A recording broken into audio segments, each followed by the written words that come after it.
અમદાવાદની લાઇફલાઇન સમાન એએમટીએસ દેવાના ડુંગર સમાન બની ગઈ છે, કારણ કે વર્ષ 2024માં એએમટીએસે ₹399 કરોડની ખોટ કરી છે. અત્યાર સુધીમાં એએમટીએસનું દેવું 4000 કરોડને પાર થઈ ચૂક્યું છે.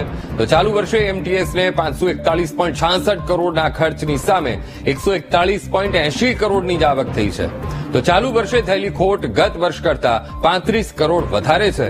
તો કોન્ટ્રાક્ટરના લીધે એએમટીએસને કરોડોનું નુકસાન થઈ રહ્યાનો વિપક્ષના નેતા શહેજાદ ખાન પઠાણે દાવો કર્યો. તેમણે કહ્યું કે કોન્ટ્રાક્ટર્સને ઊંચા ભાડાની ચૂકવણી થતા એએમટીએસ ખોટમાં ચાલી રહી છે. મળતિયાઓને લાભ કરાવવા માટે સરકારની તિજોરી ખાલી કરાઈ રહી છે. સાથે તેમણે એ પણ કહ્યું કે લોકો માટે નહીં પણ કોન્ટ્રાક્ટર્સ માટે એએમટીએસની બસ દોડાવવામાં આવે છે.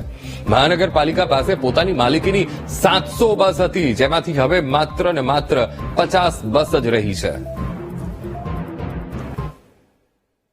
ડિવિઝનના અંદર 22 કરોડનું અને એના અંદર અત્યારે આપણે જે વધારો થયો છે એ 41 કરોડનો આપણે વધારો કર્યો છે. એટલે દર વખત કરતા આવક તો વધારે થઈ છે, પણ જોડે દર વખતે જે ખર્ચના અંદર હોય છે તો ખર્ચના અંદર જે દર વખત કોર્પોરેશનના અંદરથી આપણને જે ભંડોળ મળતું હોય છે આવકના અંદર, એમાં ટોટલ ખર્ચના અંદર 39 કરોડની આજુબાજુમાં આપણે ભંડોળ કોર્પોરેશન જોડેથી લેતા હોઈએ છીએ. એમ કરતા દર વખતે ખર્ચ વધતા કોર્પોરેશનના અંદરથી ભંડોળ આપણે પરત લેવાનું થતું હોય છે, એમાં માઇનસમાં જતા હોઈએ છીએ. एएमटीएस जनता के लिए और अहमदाबाद म्युनिसिपल कॉर्पोरेशन के लिए नहीं, लेकिन सिर्फ और सिर्फ एएमटीएस के कॉन्ट्रैक्टरों के लिए चलाई जा रही है. एक तरफ अहमदाबाद म्युनिसिपल कॉर्पोरेशन में एएमटीएस का देवा लगातार बढ़ता जा रहा है.